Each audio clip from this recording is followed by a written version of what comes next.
dari flexing, motif, tujuan flexing, dan teknik-teknik yang digunakan oleh para great speaker ketika berkomunikasi. Kali ini kita akan membahas lebih dalam hal-hal yang berkaitan dengan ilmu flexing. Kenapa sih kita membutuhkan format atau strategi dari retorika Aristoteles untuk melakukan komunikasi? Alasannya adalah ini. Otak kita itu cara bekerjanya bukan dari apa yang kita pikirkan dulu. Jadi kalau bahasanya Daniel Kahneman, otak kita itu dibagi dua mode. Yang pertama adalah mode lambat. Mode lambat itu adalah mode yang digunakan untuk menganalisa, digunakan untuk mencerna, digunakan untuk berpikir dengan energi yang lebih gitu. Dia partnya ada di depan, ada di NFC, New Frontal Cortex. Jadi otak kritis kita di situ. Ini adalah mode lambat.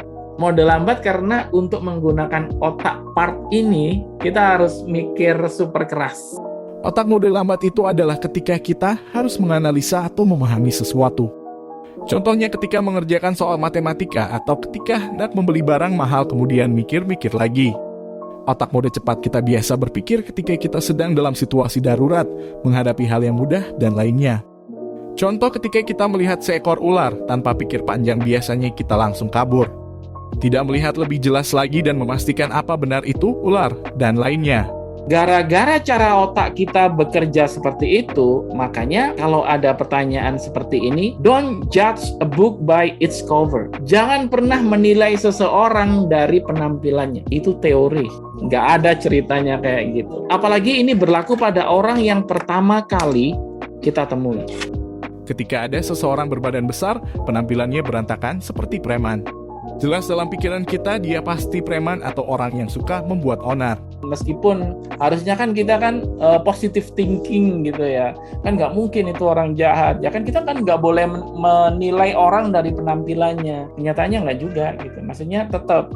Jadi tampilannya harus benar-benar mendukung gitu, harus jelas. Jadi kalau memang orang ekspektasinya adalah ingin dihargai, maka apa yang dia kenakan, apa yang dia pakai itu harus mencerminkan personalisasinya dia gitu. Kalau misalnya nggak apa-apa diposisikan sebagai orang yang mapan, berada, it's okay. Dan kenyataannya memang people masih melakukan seperti itu gitu. Kecuali kalau sudah kenal baik gitu, udah kenal baik, orang ini meskipun pakaiannya sederhana, tetapi sebenarnya dia kaya raya loh. Ya itu kan istilahnya penilaian yang muncul karena experience.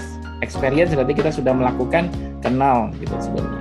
Kenyataannya adalah people always see book by its cover. Jadi orang itu selalu menilai buku dari covernya. Apakah covernya memang bagus? Ketika covernya bagus, tampilannya bagus, itu diasosiasikan, dipikirkan bahwa buku itu bagus. Padahal apakah seperti itu? Kenyataannya nggak selalu. Tetapi gara-gara fast mode tadi, gara-gara cara otak berpikir itu kan ada fast mode, ada slow mode. Karena fast mode duluan, dia melihat apa yang tampil aja. Objek yang muncul di depan dia, yaitu adalah yang dia simpulkan dulu. Dia nggak akan bisa menilai lebih dalam gitu. Nah, kalau misalnya kita hanya melihat seperti itu, gitu, bagaimana produk kita bisa menarik? Nah, ini kalau terjemahannya dalam marketing seperti itu. Prosesnya adalah seperti ini memang. Bahkan dalam nada sarkastik gitu ya, Jack Ma, dia pernah memberikan quotes gitu dalam nada sarkas gitu. Ya mungkin karena dia merasakan bagaimana rasanya berjuang dari bawah dan nggak didengerin sama orang, makanya dia bisa muncul quote seperti ini. Katanya Jack Ma adalah ketika kamu tidak punya apa-apa, maka kata bijakmu, meskipun kata-kata yang keluar di mulutmu adalah kata-kata mutiara yang indah, itu terdengar seperti kentut. Tetapi kalau kamu kaya, kamu ada segalanya, kamu kentut aja seperti kata bijak. Jadi fenomena flexing itu kayak gitu. Jadi kalau misalnya gini, anggap saja para affiliator itu muncul dengan kondisi dia apa adanya. Apakah orang akan percaya dengan yang dia omongkan? Nggak akan percaya sama sekali. Makanya dia butuh semacam kayak alat untuk mempengaruhi fast mode thinking tadi.